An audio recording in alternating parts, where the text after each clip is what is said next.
एक बहुत important topic है जो बहुत लोगों को पता नहीं होता है, काफ़ी लोगों को पता भी होता है। बट आगे आने वाले फ्यूचर के लिए आप जान के रखो इन चीज़ों को ना, तो ज़्यादा अच्छा रहेगा। तो मैं वही कोशिश करूँगा आपको इन्फॉर्मेशन देने का। तो जो मैंने थंबनेल लिखा है, क्या पैसे आपके बैंक में सेफ हैं, ये जो मैंने क्वेश्चन लिखा है, इसका एक्चुअल इंटरप्रिटेशन इस हिसाब से मत लगाइए कि कल कोई बैंक बंद हो जाएगा या ऐसा कुछ है। मैं एक नॉलेज पॉइंट ऑफ व्यू से आपको चीज़ समझाने की कोशिश करूंगा, so that in case of any crisis आपको पता हो कि ये क्या चीज़ हो रही है। देखिए, इंडिया में आज के डेट में आरबीआई के हिसाब से तीन ही ऐसे बैंक है जो too big to fail category में है। टू बिग टू फेल का मतलब ये नहीं होता कभी फेल नहीं होंगे, बट इनका स्ट्रक्चर ऐसा है कि ये आज से 50 साल बाद, 100 साल बाद भी सरवाइव करते रहेंगे। इसका मतलब क्या है कि इनको खराब होने में टाइम लगेगा कंपेयर टू अदर बैंक्स। और इनका जो बैंकिंग सिस्टम है वो बाकी बैंक से ज़्यादा एफिशिएंट है। ये कौन कौन से बैंक हुए? State bank of India, HDFC bank और आईसीआईसी बैंक। इन तीनों बैंक को छोड़ के बाकी कोई भी बैंक के लिए से आरबीआई का ऐसा कोई स्पेसिफिक नंबर नहीं है कि ये बैंक अच्छा है, ये बैंक खराब है। ठीक है? तो बैंक जितने भी हैं, प्राइवेट बैंक्स हो गए, पब्लिक सेक्टर बैंक्स हो गए। अब काफ़ी लोग बोलते हैं सरकारी बैंक है, गवर्नमेंट का कोई बैंक नहीं है। ठीक है? गवर्नमेंट उसमें शेयर होल्डर है। शेयर होल्डर की कोई लाइबिलिटी नहीं आती है, ये ध्यान रखिएगा। जो इंडिया में गवर्नमेंट बैंक जिसको हम बोलते हैं कि ये गवर्नमेंट बैंक है, ये सरकारी बैंक है, तो ऐसा कोई सरकारी बैंक वाला कंसेप्ट नहीं है। सारे बैंक्स में गवर्नमेंट एक शेयर होल्डर है। तो आपका भी शेयर अगर वैल्यू जीरो हो जाता है ना, तो आपकी कोई लाइबिलिटी नहीं आती है। सेम चीज वैसा है। अब आरबीआई लोगों में फेथ बनाने के लिए एक इंश्योरेंस का प्रोविजन रखा है कि पर पर्सन या पर पैन, क्योंकि बैंक में अकाउंट या तो आप नॉर्मल अकाउंट खुलवा सकते हो बिना पैन नंबर के, या पैन नंबर के संग आप अकाउंट खुलवा सकते हो। तो पैन नंबर के संग अकाउंट जो खुले उसमें आप ज़्यादा पैसे रख सकते हो।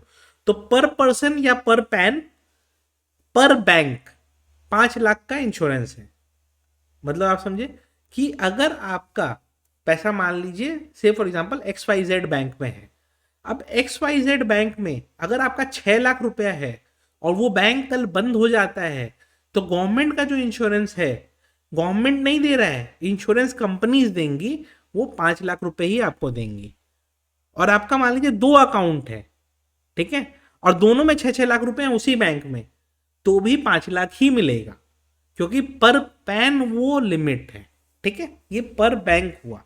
यानी कि अगर आपके पास ज़्यादा पैसे हैं, मान लीजिए काफ़ी लोग बोलते हैं मेरा तो 1 करोड़ एफडी में ही है।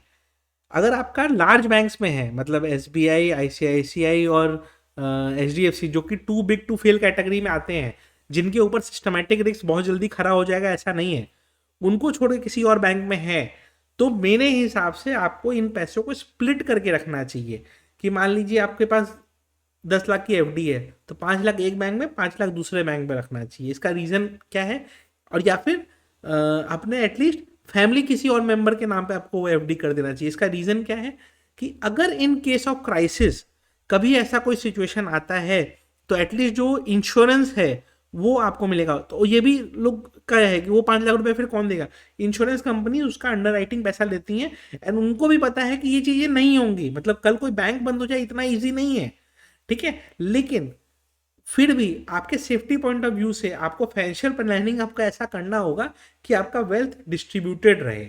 ठीक है? और डिस्ट्रीब्यूटेड रहेगा तो उससे क्या होता है कि इन केस अगर कुछ अनसर्टेनिटी होती है, तो आपके वो पैसे बचे रहेंगे।